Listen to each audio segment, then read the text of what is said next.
សម័យកាលសង្គ្រាមស្ថាបត្យករចូលធ្វើទាហានការពារប្រាសាទ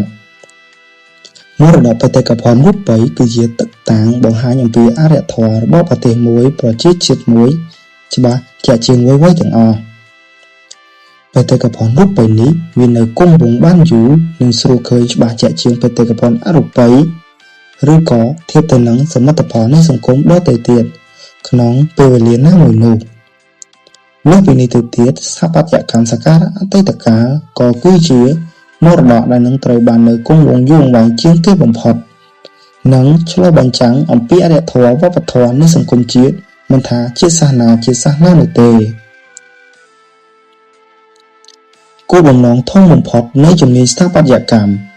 គឺចង់បង្ហាញអំពីអរិយធម៌វប្បធម៌នៃសង្គមជាតិរបស់ខ្លួនតាមរយៈវិស័យសំណង់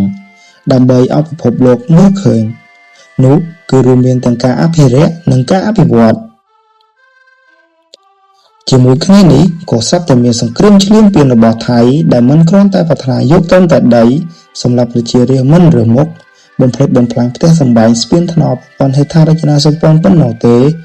ថែមទាំងបានប្លង់ទម្លាក់គ្រាប់បែកមកលើសំណង់ប្រាសាទដែលជាមរតកបេតិកភណ្ឌវប្បធម៌រូបីប្រវត្តិសាស្ត្រដែលច្បាស់ពិភពលោកបានហាមឃាត់ជាដាច់ខាតដោយក្តីស្រឡាញ់លាយនឹងការជឿចាប់យុវស្ថាបត្យករដែលទើបនឹងបញ្ចប់បរិញ្ញាបត្រកន្លងមកថ្មីឈ្មោះខឹមសេងថៃបានទម្លាក់ការងារជំនាញគូប្លង់ថែរក្សាពង្រីកអត្តសញ្ញាណស្ថាបត្យកម្មខ្មែរចោលមួយគ្រាសិនស្ទុះកាន់កំភ្លើងចូលបាញ់តទល់ជាមួយបច្ចាមិត្តដែលវានៅតែបំផ្លាញប្រាសាទស្ថាបត្យកម្មដ៏អស្ចារ្យរបស់ដូនតានិងបានក្លាយទៅជារបស់មនុស្សជាតិទៅហើយគ្មានរៀបថយនោះយុវស្ថាបត្យករ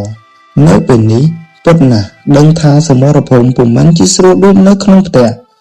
ឬក្នុងក្រុងទេគឺលំបាកនិងប្រុងប្រយ័ត្នរាល់ដង្ហើមចេញចូលតែស្រុកកើតសង្គ្រាមស្ត្រីឈ្លានពានទៅហើយត្រូវតែតស៊ូហ៊ានប្រឈមការពារមរតកដូនតាយើងឲ្យគង់វង្សសិនហើយដែលនេះហើយជាភាពត្រឹមត្រូវនៃតម្លៃការងារអភិរក្សមរតកបេតិកភណ្ឌប្រាសាទជាដួងព្រលឹងរបស់ជាតិហើយពាក្យនេះខ្ញុំជឿថាគ្រប់គ្នាសុទ្ធតែយល់ដឹងសំណង់ថ្មីប្រងព្រាតហាក់បីដូចជាមិនទាន់មានតម្លៃស្មើនឹងប្រាសាទសក្ការៈដែលបុព្វបុរសយើងបានបន្សល់ទុកឲ្យនៅឡើយទេខ្ញុំតែងតែចាំនៅដំបូន្មានរបស់លោកគ្រូដែលលោកតែងតែពោលជារឿយថាការចេះអភិរក្សនិងថែទាំផ្ដើមចេញពីការស្រឡាញ់ការស្រឡាញ់ពិតត្រូវតែហ៊ានលះបង់ខ្ញុំឈ្មោះគឹមស៊ីនថៃជាអតីតនិស្សិតសេវាកម្មដែលទើបប្រឡងបញ្ចប់ជាប់ជាស្ថាពរកាលពីខែសីហាឆ្នាំ2025កន្លងទៅថ្មីនេះដែលមើលឃើញនឹងឈឺចាប់ពីទង្វើរបស់ជនឈ្លានពានដែលតែងតែបំពាននិងរំលោភទៅលើបុណ្យភាពទឹកដីខ្មែរជារឿយ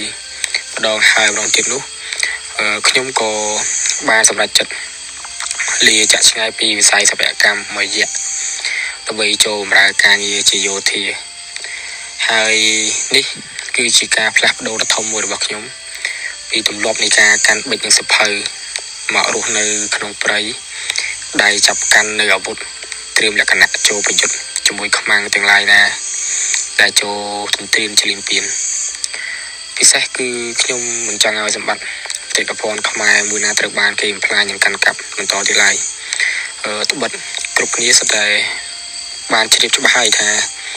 ពិភពលោកទាំងមូលបានចាត់ទុកមរតកសិប្បកម្ម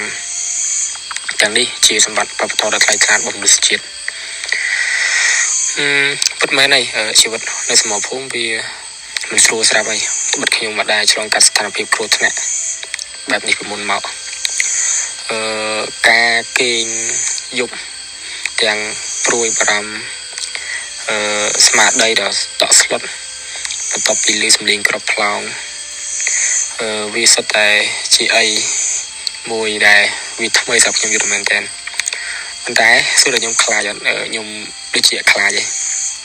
តែបើខ្ញុំមានមោទនភាពដែលបានខ្លាយខ្លួនជាចំណែកដ៏សំខាន់មួយក្នុងកលស័កដែរប្រទេសជាតិកំពុងត្រូវការបាទខ្ញុំសូមជម្រាបពីចម្ងាយហើយជឿជាក់ថាខ្ញុំនឹងយកជ័យ ជូនលោកអ្នកមានគុណគ្រូបាអាចារ្យនិងមិត្តភូមិដ៏ពិសិដ្ឋមួយនេះហើយខ្ញុំប្រាជ្ញាតាំងចិត្ត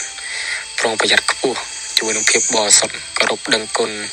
ចំពោះបុព្វបុរសខ្មែរបារមីព្រះចំចាស់ដីអរិយអ្នកតានិងវត្ថុ